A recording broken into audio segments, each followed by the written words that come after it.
네. 네. 사진도 많이 찍으시고. 일단 이렇게 와주셔서 감사합니다. 오늘 오신 분들 중에 혹시 피보탈 원래 알고 계셨던 분 계신가요? 피보탈. 오, 감사합니다. 예. 한 3년 전에도 진짜 아는 분이 한 분도 안 계셨는데요. 뭐 아시는 분들은 아시겠지만, 일단 저희는 스프링 프로젝트 리드들이 저희 피보탈에 굉장히 많이 있습니다. 그래서 자바와 스프링 관련된 기술을 사용하고 계신다면 감사합니다. 그리고 이제 혹시 토비님의 스프링 3.0 책을 기반으로 아직도 새로운 서비스를 만들고 계신다면 그건 좀 자중해 주시고 start.spring.io에서 스프링 부트를 많이 사용해 주시면 좋을 것 같습니다. 그리고 자바 같은 경우에 지금 굉장히 빠르게 업데이트되고 있죠. 그래서 그런 부분들 업데이트, 그 다음에 실제 프로덕션 서비스의 업데이트 이런 것들도 신경 많이 쓰실 텐데 그런 부분들에 관해서도 피보탈에 한국이 있으니까 혹시 회사 측면에서 지원을 받고 싶으신 경우에는 언제든 연락 주시면 되고, 그리고 저희 데브옵스 코리아와 함께 페이스북에 이제 스프링 사용자들이 있죠. 그래서 거기도 많이 들러주시면 좋을 것 같습니다. 그리고 그 이외에 스프링 말고도 이제 여러분들 한 번씩은 여기 아까 오퍼레이터 분도 많으시고 개발자분들도 많으시던데요. 아파치 톰캣 같은 거 혹시 들어보셨으면 역시 피보탈에서 코드를 한 70% 정도 컨트리뷰션하고 있습니다. 그리고 그 이외에 레디스랩 같은 것들, 역시 레디스랩의 파운더가 피보탈에 다니다가 다시 나갔고, 아까 양지용님의 이제 잠깐 말씀해 주셨던 조슈아 맥킨티, 그래서 오픈스택을 만든 나사에서 만든 친구가 있죠. 역시 저희 필드 CTO로 일을 하고 있습니다. 그리고 오늘 이 주제가 되는 데브옵스 토크가 있는데요. 이 데브옵스라는 말을 만든 사람 이름 혹시 아세요?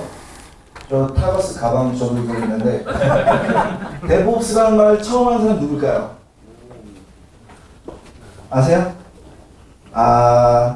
저희 앤드류 클레이 쉐이퍼라고요.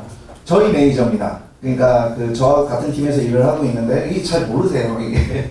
그래서 앤드류 클레이 쉐이퍼라는 친구 밑에서 같이 이제 일을 하고 있습니다. 그래서 어쨌든 사실 여러분들이 매일 접하고 있는 IT 기술 관련해서는 피보탈이 컨트리뷰션하지 않은 코드가 사실 거의 없으실 거예요. 그만큼 사실 그 뒤에서는 오픈소스 진영에서 상당히 유명한 회사입니다만 이제 이렇게 많이 알아주시고 이제 봐주셔서 감사하고요. 앞으로도 계속 한국에서 비즈니스 계속 하니까 언제든 가감없이 연락 주시면 좋을 것 같고요. 그 다음에 아까도 잠깐 말씀드렸지만 6월 5일날 굉장히 큰 저희 한국에서 피보탈 서밋 행사가 있습니다. 그래서 저희 홈페이지에 오시면 클라우드 네이티브 관련된 서밋이 있거든요. 그래서 여러분들 이렇게 클라우드 기반의 어플리케이션 만들고 관리하고 이런 여러 가지 굉장히 골치가 요새 많이 아프실 거라고 생각이 됩니다만 주요 컨셉들을 참석하셔서 얻어가실 수 있을 거라고 생각이 됩니다. 네, 그리고 오늘 세션은 나라 데브옵스 토크, 이제 데브옵스 관련해서 이제 이게 무엇이고 되게 컬처럴한 측면에서 많이 얘기가 될 거예요. 그래서 그런 부분들에 대해서 오늘 얘기를 해주실 마이클 코텔을 박수로 맞아주시면 좋을 것 같습니다. Hello. Is this working? All right. Well, that seemed like a great talk that we just had. So that was enjoyable to see. And I think from what I could tell, what I want to give is a talk going over why you would want to do all of those things, like what the sort of point for your organization is for them. 예, 그래서 오늘 이제 일단 되게 좋은 얘기를 들은 것 같다고 제가 한 얘기에 대해서 얘기를 해주셨고요. 그리고 오늘 얘기하는 건 일단 왜 이걸 여러분들이 다 하는지, 왜 여기에 관심이 있는지, 도대체 이거 왜 하는 건지에 대해서 얘기를 할 거라고 합니다. And by that, what I mean, as the name of my talk sort of implies, how I'm seeing organizations go about creating better software by applying things like DevOps and using platforms in a cloud-native style and continuous delivery, and whether things are immutable or mutable, all the fantastic things that people are always obsessed with. 예, 그래서 오늘 얘기되는 것들 중에는 되게 여러 가지 것들이 포함이 되어 있죠. 그래서 CI/CD라든지, 그 다음에 플랫폼이라든지, 클라우드 네이티브라고 얘기되는 것들에 대해서 굉장히 강력한 주제들이 여러 가지가 있는데요. 그런 것들을 얘기할. And just to add to whatever wonderful introduction I'm sure was given, that's me up there. I'm sorry I'm wearing such a formal shirt. I had a meeting earlier today. Normally I would be dressed better. But I work at Pivotal, and I've been an industry analyst at a couple different places like Red Monk and 451 Research. I was a software developer for about 10 years, And if you're really interested in all of these things, I have a podcast that I do called Software Defined Talk, and I write a monthly column at the Register, if you're familiar with their excellent brand of journalism. 예, 제가 뭐 코트에 대해서 엄청 많이 설명하진 않았습니다만 보통은 오늘보다 더 옷을 잘 입는데 오늘 이렇게 입고 왔다고 양해를 부탁드린다고 하고요. 그리고 지금 이제 보시다시피 여러 가지 활동들을 하고 있는데요. 기본적으로 지난 이제 10년 동안 이제 개발자로서 그 다음에 애널리스트로서 활동을 많이 했습니다. 그리고 여기 보시다시피 이제 이 중에 팟캐스트를 진행하고 있는 게 있고요. 그 다음에 뭐 아티클이라든지 기사 이런 것들도 많이 쓰고 있습니다. And so what I've ended up studying across all of these things is how organizations fail and succeed at doing software, and what practices and technologies they're following and how they think about software. And so what I'm going to talk about the rest of the time is sort of, at the moment, the best and worst things that I found out that are helpful for people who are sort of taking a DevOps mentality for doing things. 예, 그래서 지금 이제 이 기업들, 그 다음에 여러분들의 성공과 실패가 거의 대부분 소프트웨어의 품질과 그걸 어떻게 딜리버리 하는지에 따라서 달리는데요. 그 많은 것들을 이제 데브옵스와 관련된 것들을 통해서 어떻게 하는지, 그리고 그걸 성공하고 실패하는 게 얼마나 중요한지 뭐 이런 부분에 대해서 얘기를 하겠습니다. So I think in the last talk you all learned what DevOps is. And you went over it thoroughly. This is a wonderful chart if you're into charts from the most recent DevOps report, which if you're interested in more reading or not familiar with it, I would point you to that for a very brief overview of what it is. And what you see in this chart from that report is kind of the best summary of the practices that people follow, the technologies they use that lead them to be a high-performing organization that puts out good software. 예, 이 앞에 이제 양중님께서도 이렇게 세션을 많이 해주셨는데요. 여기 앞에 보이는 차트는 일단 이런 여러 가지 데브옵스 프랙티스를 기반으로 어떻게 무엇들이 필요한지 이런 것들을 잘하는 회사들, 그다음에 그 시장에서 이런 기술에 대해서 리드를 하고 있는 회사들에 대한 그네들이 잘하는 것들을 이렇게 정리를 해놓은 표라고 합니다. And as the title here gets to from Gene Kim, one of the scholars of DevOps.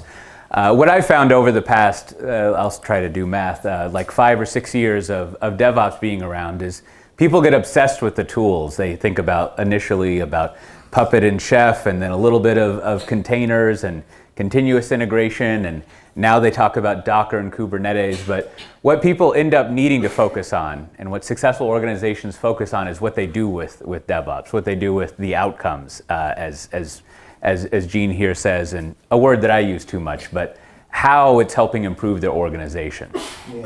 예, 거의 대부분 이제 여기 Oh, sorry. 진 김이라는 친구가 이제 뭐 여러 가지 분석을 해봤는데요. 일단 여러분들도 데브옵스 행사장이나 그다음에 그런 데브옵스 이벤트 관련돼서 가서 들어보시면은 지난 그러니까 코테가 본 건 4년, 5년 전까지도 거의 대부분 뭐에 대해서 얘기하냐면 도구에 대해서 얘기를 했다는 겁니다. 이를테면은 당시에는 쉐프나 퍼펫 이런 도구들이 있었죠. 그래서 그런 코드를 인프라스트럭처를 표현한다든지 이런 부분에 사람들이 관심이 많았다면 요새는 쿠버네티스나 다커 이런 부분에 관심이 많으시죠. 중요한 건 사실 그런 도구들이 아니니까 도구들에 앞서 사실은 실제 그것을 하면서 얻어지는 결과가 무엇이냐에 대해서 신경을 써야 된다라는 얘기입니다. So, to go re-forward, to that, and as an example, a few examples of what I'm talking about. So if these are some large regular companies in a good way. They're not startups or companies like sort of our hosts who can lose money all the time to innovate. It's just regular insurance companies and militaries. And if you look at this over on this side, I guess that would be your right side, it shows the performance characteristics that they have, how they've sped up and done things. But then the outcome, which I think is more interesting, is in the middle column. So how they've improved the way the organization works and the business that they're doing. 네, 여기 지금 보이는 회사들이 사실 한국에서는 그렇게 굉장히 익숙한 회사들은 아니죠. 미국에서는 상당히 큰 회사들입니다. 그래서 리버티 뮤추얼이나 그다음에 여기 보시면 올스테이트라는 회사가 있는데요. 여기는 미국의 굉장히 거대한 보험 회사입니다. 그리고 맨 아래는 되게 신기하게도 군대가 있죠. 그래서 미 공군이 이제 이렇게 나와 있는데요. 여기서 지금 보이는 건 오른쪽의 경우에는 이 회사들이 어떻게 퍼포먼스를 증강했는지 이 사람들이 데브옵스 프랙티스를 바탕으로 왼쪽이 이제 조금 더 관심이 이제 있으실 만한 부분인데요. 여기는 실제 이 사람들이 얻은 게 무엇이냐 이것입니다. 그러니까 퍼포먼스 측면과 실제로 이 회사들이 이걸 함으로써 얻은 밸류가 무엇이냐 이 얘기인 거죠. So I think it's really important to start with this middle column and also be impressed with what's on the other side. But as you often hear in discussions of DevOps, it involves a lot of culture and needing to change things, and it's going to be difficult, and you're going to have to strive through it. So building up these successes in the middle, having actually affecting the way your organization works and runs, will actually help you achieve all those technical DevOps things that you're probably more interested in than these outcomes over here. 예, 데브옵스나 이런 걸 관련해서 사실 에자일이라든지 이런 것들을 되게 성공적으로 도입하기가 힘들잖아요. 그러니까 뭐 많이 들어보시고 그랬습니다만 실제 그게 성공했을 때 여기서 나오는 아웃컴이 상당히 매력적이다라는 얘기를 하고 있습니다. 그래서 보시면 여기 좀 더 설명이 될지 모르겠습니다만 굉장히 많은 돈을 지금 벌고 있고요. 그리고 왼쪽에 오른쪽에 보시면은 성공적으로 몇 개의 팀을 바탕으로 시작을 한 내용에 대해서 보실 수 있습니다. And just to give you more motivation, so this case down here is an instance where the U.S. Air Force put in place a very DevOps rapid development cycle. And they were able to put their software out every week instead of every 5 years, which is sort of normal for them. And they ended up saving a tremendous amount of money based on the refueling that they were doing because they could optimize that process and do, if you're familiar with the term, digital transformation. 예. 사실 저희 미국 공군 같은 군대도 에자일을 성공적으로 도입한 사례들이 있습니다. 그래서 굉장히 이제 뭐랄까요, 지표가 되는 사례 중에 하나인데 지금 여기서 설명하고 있는 것은 미국 공중급유기가 다른 전투기들의 급유를 하는 프로세스를 어떻게 소프트웨어로 만들어야 되는지, 그 다음에 거기에 에자일을 도입해서 어떻게 개선해야 되는지를 미 공군의 개발자들이 직접 하고 계시다라는 겁니다. 그래서 그런 부분에 약간 모티베이션을 드릴 수 있는 게 예전에는 일반적으로 군대에서 뭐 잘 아시겠지만 5년 이상 걸리는 이런 프로젝트를 수행했었다면 그걸 거의 데일리 베이스로 계속 배포를 할 수 있는 에자일 팀을 군대도 가질 수 있다라는 얘기입니다. So the timings of all my usual jokes are very bizarre here. So we'll see if this one works. But you know, if you're not motivated by outcomes or technology, what I calculated for the Air Force is the daily savings that they had meant that every day they had a return on investment of 10,700 more steaks that they could eat, which I think for the Air Force is probably a huge accomplishment. 지금 미 공군에서 이 사례를 통해서 절약하고 있는 돈이 어마어마합니다. 그러니까 거의 이게 이제 그날 비행기들에 대해서 급유 스케줄을 과학적으로 예전에는 그냥 화이트보드에 하던 거를 지금은 소프트웨어를 통해서 하고 있거든요. 뒤에 이제 데이터베이스가 붙어 있고 뭐 이런 형태인 거죠. 그래서 그걸 통해서 하루에 절약하는 돈이 10억이 넘는 경우도 있습니다. 단 하루에. 기름 엄청나게 쓰는 거죠. 그런데 이제 이 코테가 했던 조크는 미국 공군이 하루에 절약하는 비용이 지금 이제 1,700개의 스테이크를 하루에 먹을 수 있는 정도의 양의 돈을 절약하고 있다라는 조크를 했다고 합니다. All right, that worked out kind of okay. So despite all that wonderfulness, right? Like you see all these organizations that are able to improve how they're doing, how they're operating, get to the point where they're deploying multiple times a day, doing all sorts of wonderful things. Most of the time when I talk with large organizations, they're more or less in this kind of situation where things are not going very well for them. So I'll spend the rest of the talk going over how I'm seeing those organizations avoid this situation. 예. 지금 보시는 게 사실 여러분들이 거의 매일 접하고 계실 엔터프라이즈라든지 아니면 거의 이런 부분으로 진화가 잘 안 되는 회사들에서 매일 벌어지는 게 사실 이거라는 겁니다. 그러니까 매일 뭔가를 새로 배포하고 그다음에 뭐 에자일을 도입하고 싶고 그다음에 뭐 데브옵스를 뭐 이제 뭐 채용을 하든지 아니면 내부에서 양성을 하든지 그래서 서비스에 뭐 SRE를 적용하고 이런 것들을 하고 싶지만 실제로는 이게 잘 안 된다라는 얘기인 거죠. 그래서 성공한 조직이 그렇게 많지 않은데 이 뒤부터 말씀드릴 내용은 이게 성공적으로 했던 조직들 그다음에 어떻게 시작할 수 있는지 이런 부분들에 대해서 얘기를 해준다고 합니다. So first of all, if you want to know how to improve, I think it's good to start with where you are, or more importantly, what a bad way of doing things are. And this is just one diagram of a typical process from thinking about software to actually having a user use it. It comes from a U.S. Air Force presentation. And maybe you're lucky enough not to be in the situation, but it seems pretty common that lots of organizations are in a situation where their final work product is this. And hopefully there's also some software that's useful at the end, but they have this diagram as something they're very proud of. 예, 여러분들이 다니고 있는 회사에서 소프트웨어를 실제 배포하거나 아니면 사용자가 여러분의 소프트웨어를 사용자가 사용하기까지 만약에 걸리는 이 필요한 프로세스가 이만큼이 아니라면 이제 다행이라는 얘기죠. 그런데 이건 지금 어디서 나온 거냐면 좀 전에 말씀드렸던 미 공군이 그 사용자들, 엔드 유저들한테 소프트웨어를 배포해서 실제 사용되기까지 필요한 스텝들이라고 보시면 됩니다. 굉장히 많은 조직들이 서로 연계되어 있고 굉장히 많은 이제 어떤 기술들이 서로 엮여 있는 상태고요. 테스트와 검증 이런 것들이 상당히 많이 필요한 프로세스로 되어 있었던 것이죠. So if that's a poor way of doing software, unless you like filling out documents and being very familiar with your printer, I think this is a better way of thinking about software that I see most organizations doing. And that is when they're exploring the unknown of software, they essentially come up with a theory of how to solve the problem, and they come up with a way to experiment if it works or not, so they write code and put it in front of end users. And then most importantly, they observe if it worked or not.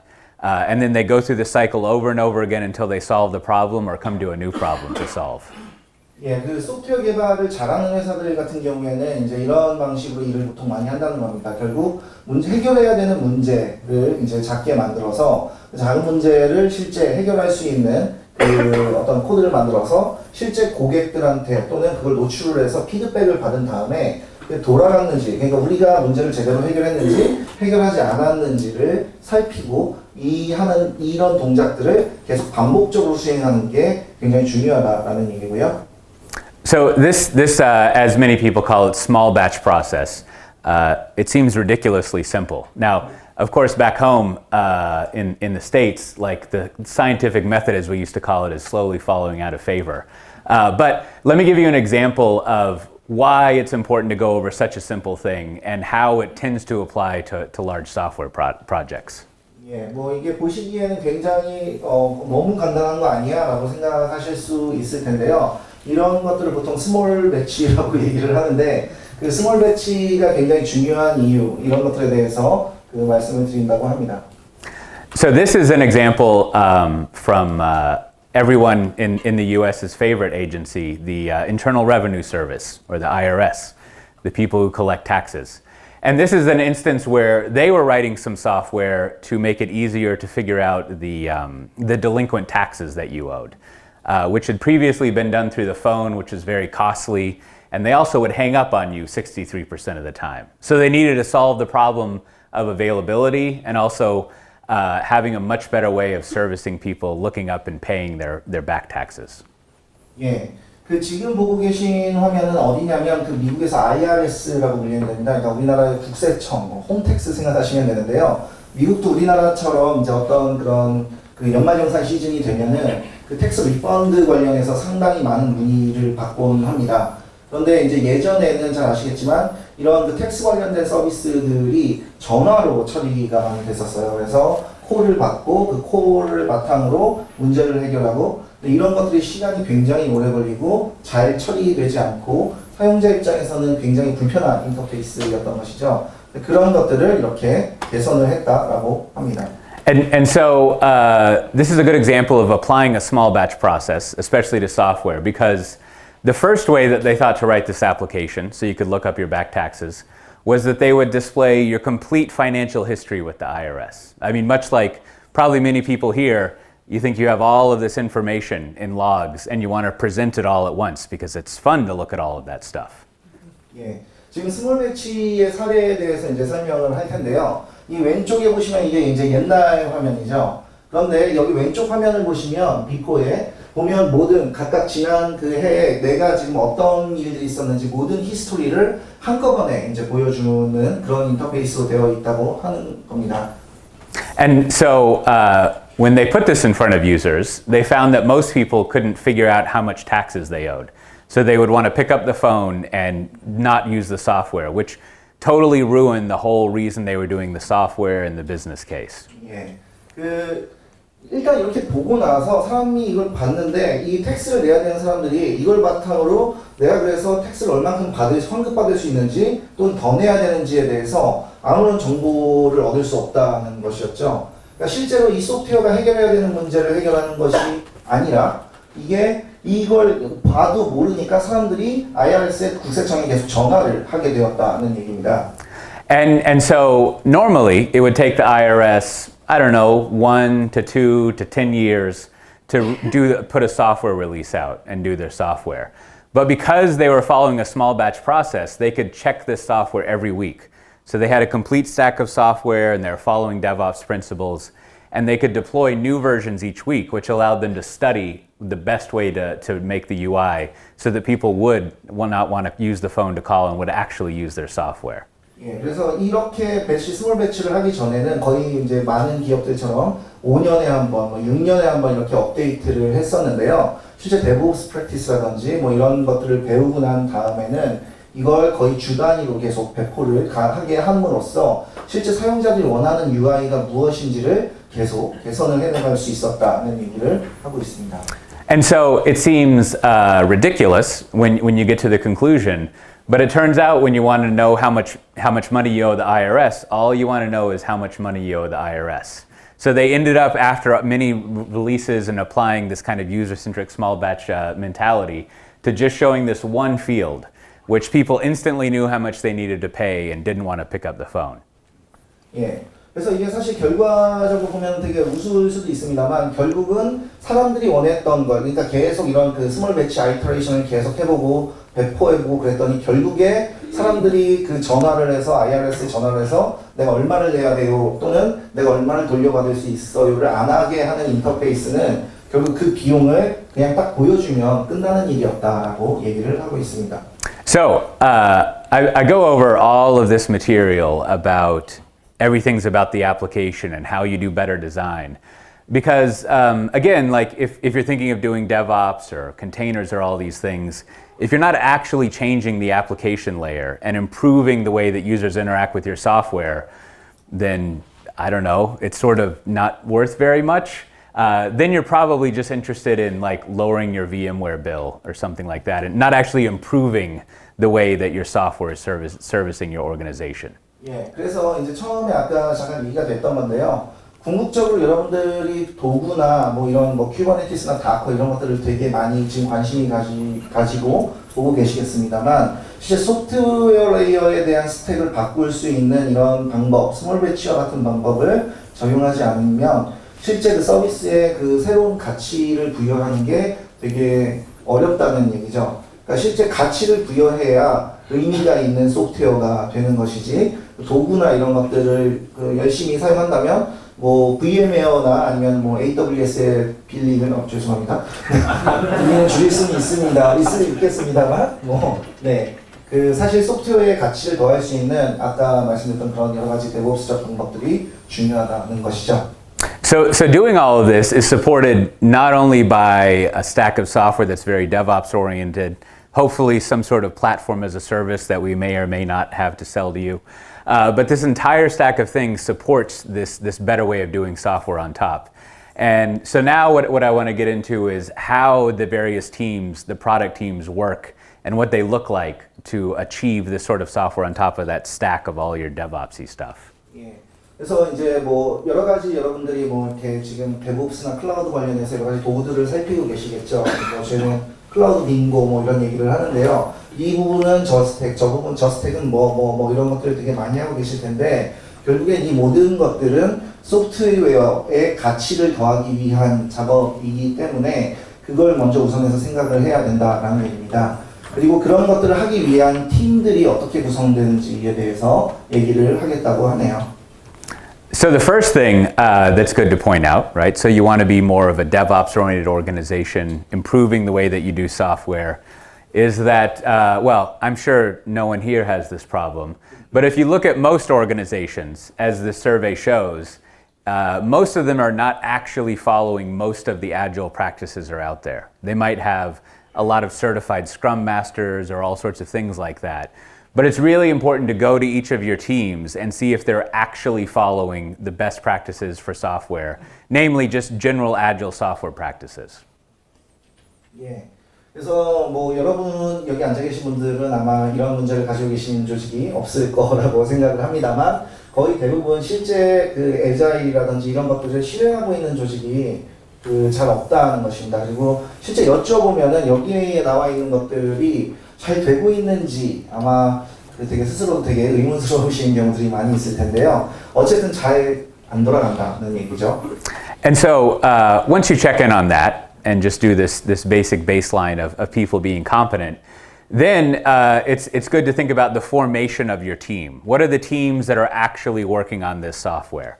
You know, if you're at a DevOps event, you've probably heard of these unified teams of people that have all the roles that you need, that are sort of working together in very well-lit open spaces. And in fact, that is what we end up seeing in most organizations. 예. 지금 보시는 화면은 이제 그런 것, 이런 그 데브옵스의 과정이라든지 이런 팀, 성공적인 팀들을 올바르게 그 도입하고 있는 이제 그 모습을 보고 계신데요. 거의 대부분 이런 오픈 스페이스에 서비스를 운영하기에 필요한 그 각각의 롤들이 같이 일을 하게 된다라는 것입니다. 그리고 화면 중에는 좀 전에 보시듯이 이렇게 두 개가 똑같은 화면을 보고 계신 경우도 있는데요. 어쨌든 열려진 공간에서 굉장히 활발하게 서로 이야기, 커뮤니케이션하고 소통하면서 일을 하고 있다고 얘기를 하고 있습니다. So what's important to notice here is that you actually have all the different roles needed to put the software out each week on the same team, fully dedicated to it. So that's something that I find a lot of people read in the literature and the books, and they just sort of assume that it's not real. that instead you have a separate organization that's siloed out, but that generally doesn't work for creating good software.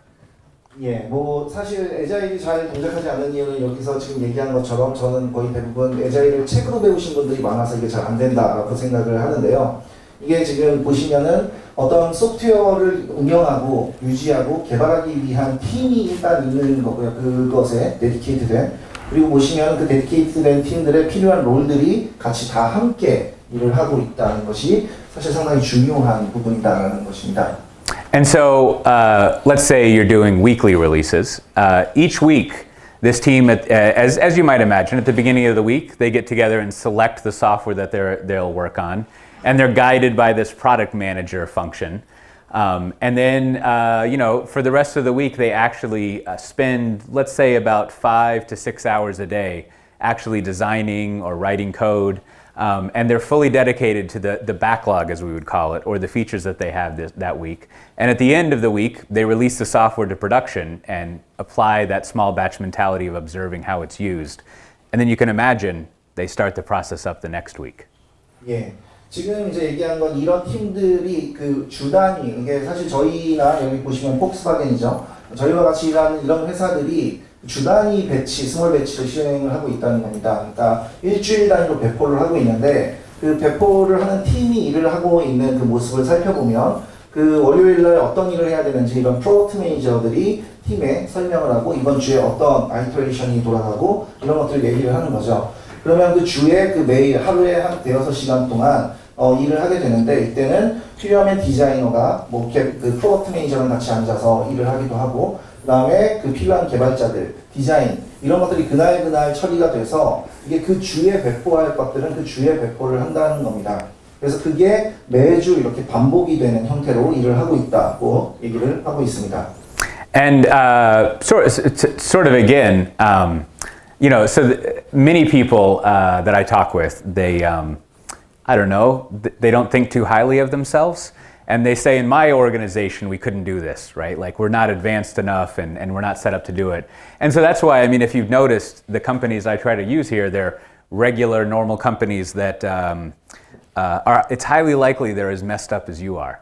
And of course, these are all pivotal customers. Otherwise, I wouldn't tell you about them. But that's an important thing to take away from this, is that it's very possible to change your organization around no matter what business or age you might be. 아마 저도 되게 많이 듣는 얘기인데요. 실제 어떤 회사에 가든 이런 얘기를 들려드리면 우리 회사는 이렇게 안 생겼어. 또는 우리 회사는 이렇게 할 수 없어. 또는 뭐 이게 뭐 가능하긴 한 일인가? 뭐 바꿔야 될 게 너무 많은데 뭐 이렇게 생각을 하시는 경우들이 되게 많습니다. 그런데 이제 지금 잠깐 Oh, sorry. I keep going ahead. Yeah, you're too fast. So 지금 보시면은 저 로고가 있죠. 그래서 뭐 지금 조크를 했는데 어느 회사인지는 말씀 안 드리겠습니다만 어떤 산업에 있던지 또는 어떤 아까 군대 보셨죠? US 미 공군처럼 그런 데들도 이렇게 지금 일을 하게 바꿔지고 있습니다. 그러니까 이건 분명히 굉장히 효율적이고 동작하는 방법이라는 것이죠. So, let's say you get these teams in place and somehow you've gotten all your pale wood desks and fancy Apple monitors. And the teams actually tend to be pretty good at putting releases out and being ready to release on a weekly basis. And then the next thing, as our boss Andrew Schaefer once came up with, the next issue you have is, well, development might be really good at putting a release together. Our friends here in operations are in no way interested in releasing that software. 예. 그래서 지금 좀 전에 보셨던 그렇게 일을 하는 팀들이 이 소프트웨어 쪽에서는 굉장히 좋을 수 있는데 아까 이제 데브옵스라는 말을 만든 친구가 앤드류 클레이 셰퍼라고 했죠. 그 친구가 들고 나온 얘기가 이제 데브옵스인데 거기 이 말을 왜 처음 시작했냐면 저 부분에 문제가 있다라는 겁니다. 그러니까 즉 소프트웨어가 이렇게 만들어져서 계속 배포가 되어야 함에도 불구하고 저쪽 오퍼레이션 팀에 계신 분들의 경우에 다양한 이유로 인해서 이게 관심이 없다는 거죠. 이렇게 자주 업데이트하는 거에. And I think the explanation is reasonable. The operations people are responsible for keeping the software up and running. And from their perspective, the developers are responsible for writing code that instantly brings down production. So if the operations people want to keep it up, their best strategy is to never release new software that the developers give them. 통역할 필요가 없는 것 같은데. 네. 지금 이제 오퍼레이션 측면에서 이 업데이트에 관심이 없는 게 사실은 되게 합리적인 얘기다라는 겁니다. 무슨 얘기냐면 오퍼레이션 팀 입장에서는 이 서비스를 계속 업앤러닝, 계속 돌아가는 상태로 유지를 해야 되는데 사실 그걸 하는 제일 좋은 방법은 업데이트를 아예 안 하는 것인 거죠. So many of the practices in DevOps, and I would say most all of the technologies that you have, are all around figuring out bringing down this wall. Like, how can we solve this problem, this jokey problem about why are we always bringing down production, and thus why are we slowing down releases, and why are we not able to put better software into production by frequently putting it into production and studying how users use it. 예, 그래서 개발팀이 만든 코드가 오퍼레이션 팀 입장에서는 저게 계속 어떤 업데이트를 할 때마다 서비스를 다운시키고 이런 부분들이 많이 있기 때문에 그걸 어떻게 개선을 하느냐가 되게 중요한, 그러니까 여러분들이 데브옵스다 뭐다 해서 여러 가지 도구들을 보면 결국 저쪽의 문제를 해결하는데 어떻게 하면 자주 소프트웨어를 업데이트하면서도 계속 서비스를 살아있는 상태로 만들 수 있을 것인가에 집중하는 도구들이 많다라는 것이죠. And so I previously, I think in the previous talk there was some discussion of the process and cultural changes, and I gave you a quick sense of what the teams look like. But I think it's equally important to look at a large organization, two of the key technologies that you put in place to help these operations people out, and also make it so that the developers, if not write better code, are less able to damage things when they write poor code. And so we'll look at those two technologies next. 예. 그래서 이런 부분을 해결할 수 있는 두 가지 기술에 대해서 이제 얘기를 할 거라고 하는데요. 결국 이제 이렇게 어떤 오퍼레이션 입장에서는 개발팀에서 만든 코드가 어떻게 확실하게 돌아가는지, 실제 검증이 됐는지 이런 것들을 확인을 해야 되는 것이죠.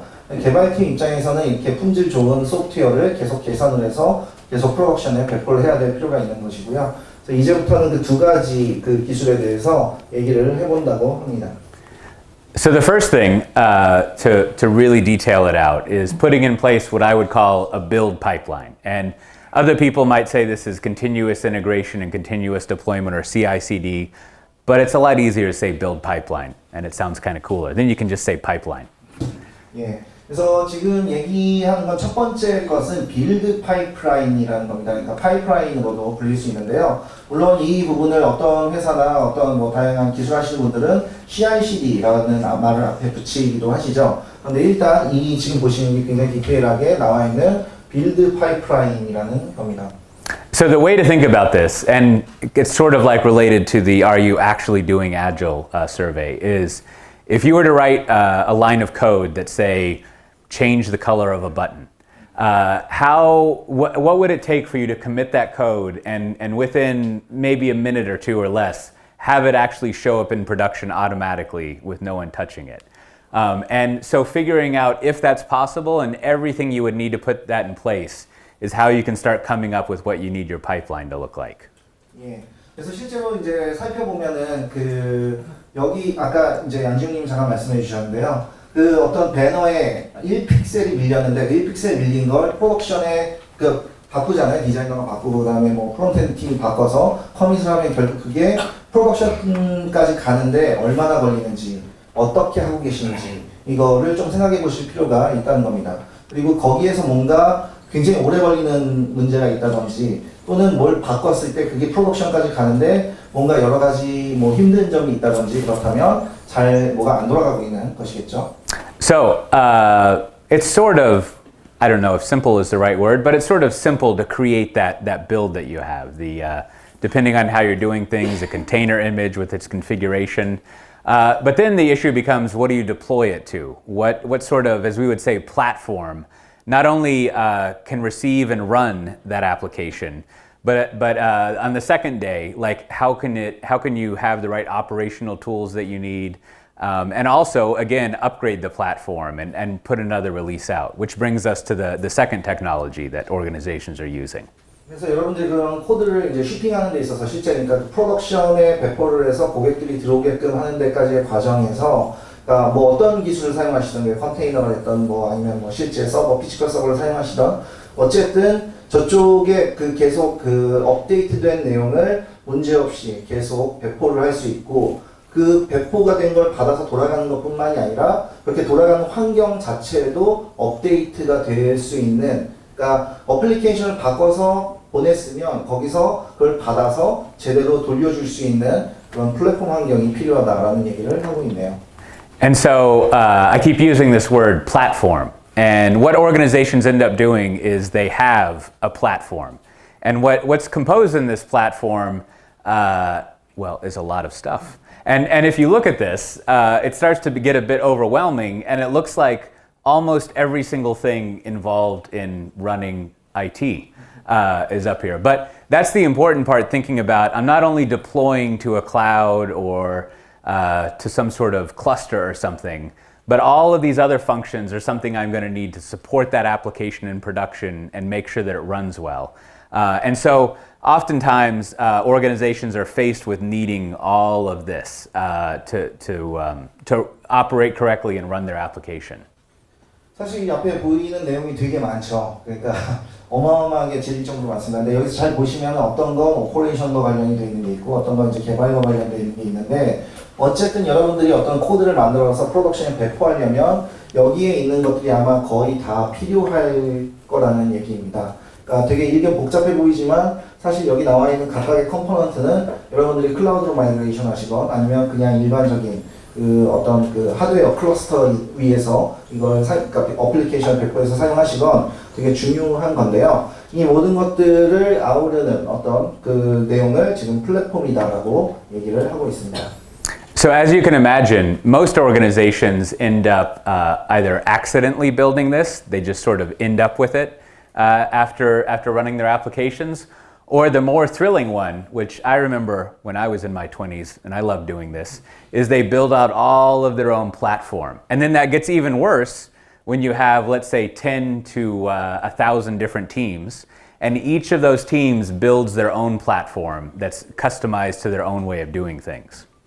예, 그래서 뭐 지금 예전 기억을 되돌려 보면은 이 각각의 부분에 되게 필요한 것들이 많은데 다시 각각의 것들을 직접 만들려고 하는, 그러니까 각 팀에서 직접 플랫폼을 만들어서 쓰려고 한다는 거죠. 근데 이런 팀이 뭐 10개, 20개 이상의 팀들이 있고, 이런 팀들이 각각의 자기가 원하는 것들을 만들려고 하다 보니까 이게 굉장히 어려운 일이 되더라라는 얘기예요.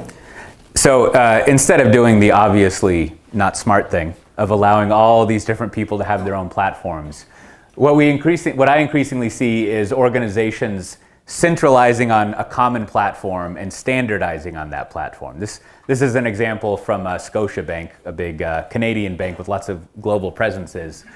And because they have all sorts of subsidiaries worldwide, instead of having them build each of their own platform, they're centralizing on one common shared platform at the center of what they're doing, which removes variance and makes things more reliable and brings in that stability that you need to be able to release every week and actually have your software run.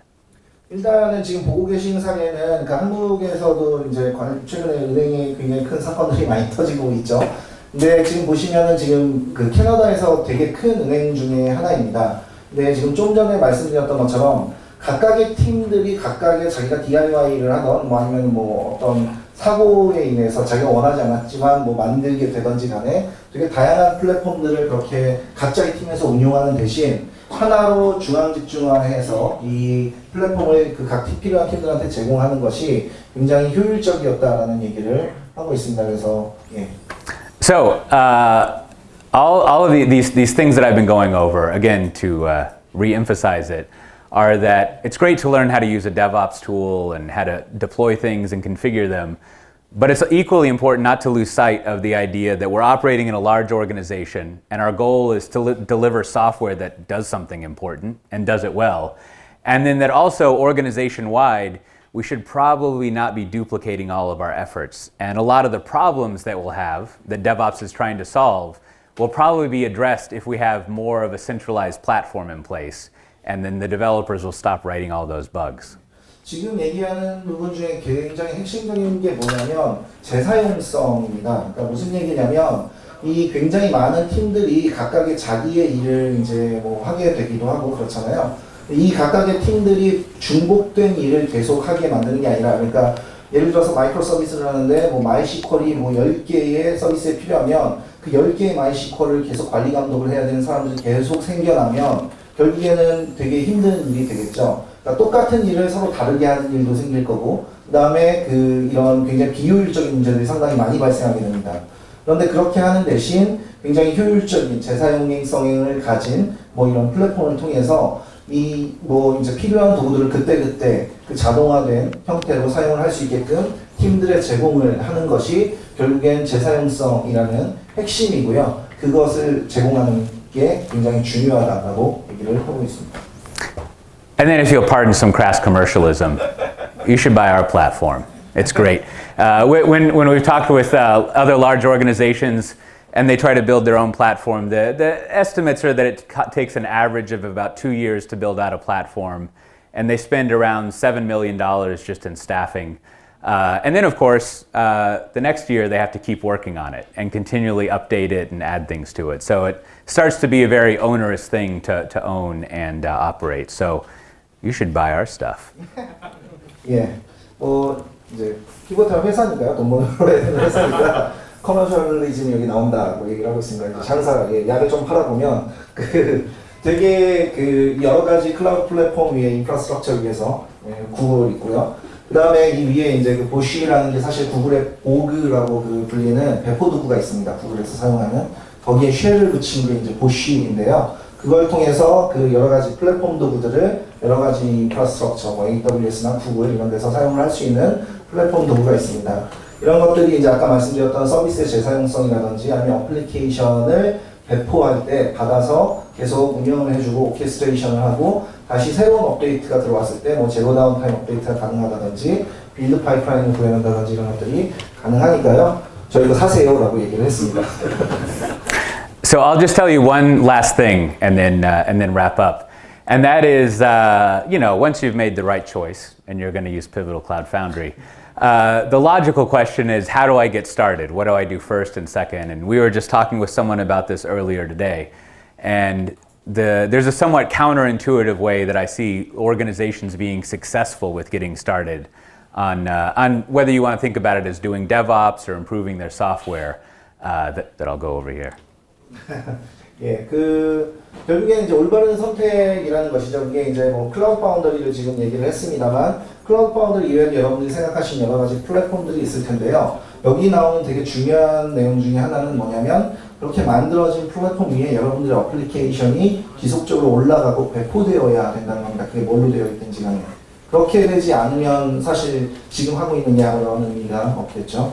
So what these organizations do is, in the first year, usually, instead of choosing a gigantic, really important application to rewrite that could, if it was down for, people usually know every hour or every minute it's going to lose this amount of money if it's down.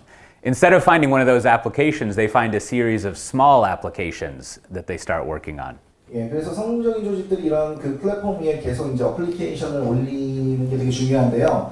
이때 어떤 걸 선택하느냐가 되게 중요하다는 얘기입니다. 이건 아마 거의 대부분의 클라우드 벤더들이 비슷한 얘기들을 할 텐데, 어떤 지금 현재 돈을 벌어주고 있는 굉장히 미션 크리티컬한 서비스를 선택해서 이런 방식으로 바꾸는 게 아닙니다. 그러니까 그게 정지되면은 1초에 한 10억 달러씩 잃는 이런 그 서비스를 대상으로 할 것이 아니라 작은 여러 개의 비슷한 또는 서로 다른 조그만 서비스들, 리스크가 너무 높지 않은 것들을 선택해서 마이그레이션을 시작하는 게 중요하다고 얘기를 하고 있습니다.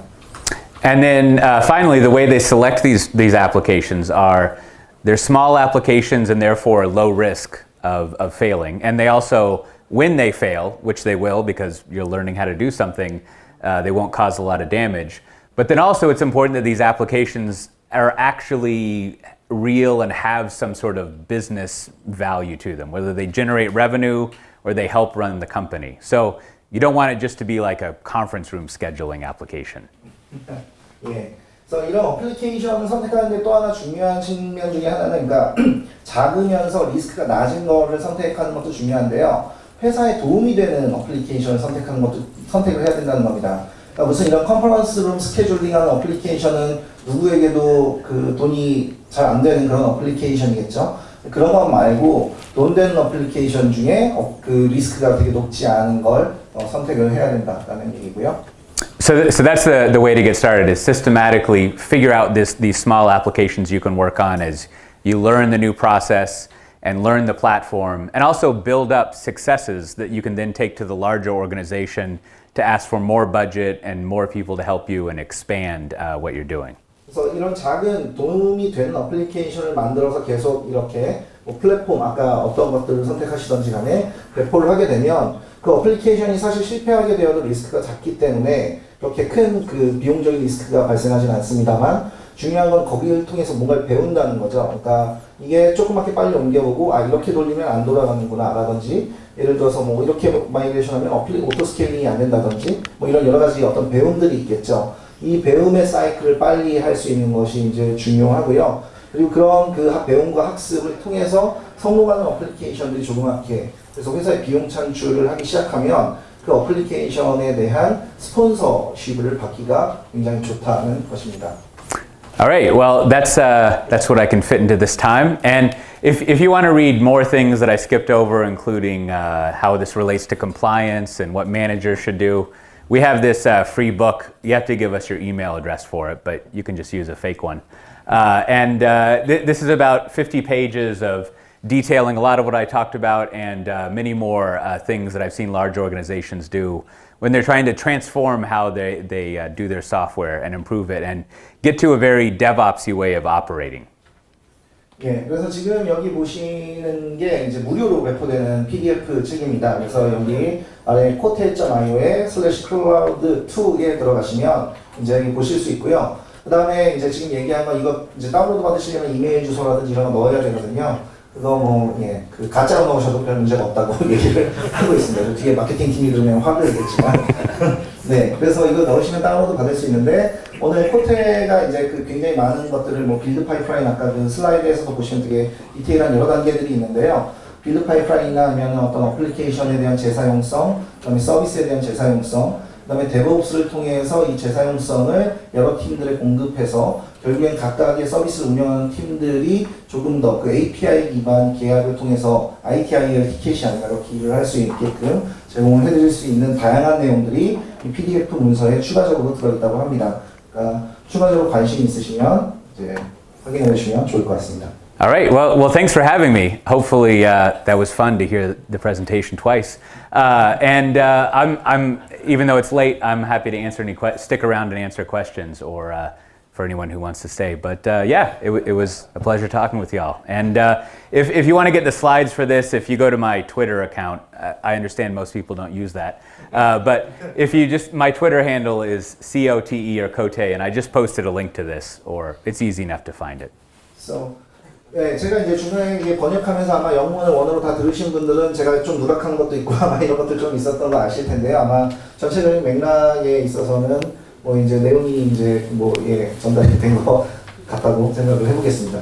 그리고 지금 한국에서 제가 그 트위터를 많이 사용을 이제 페이스북을 더 많이 사용하신다는 말씀을 드렸어요. 그래서 페이스북이나 아니면 뭐 이제 트위터 여기 밑에 핸들이 있는데요. 원하시면 팔로우 언제 하셔서 언제든 하셔서 얘기해 주시면 좋을 것 같고.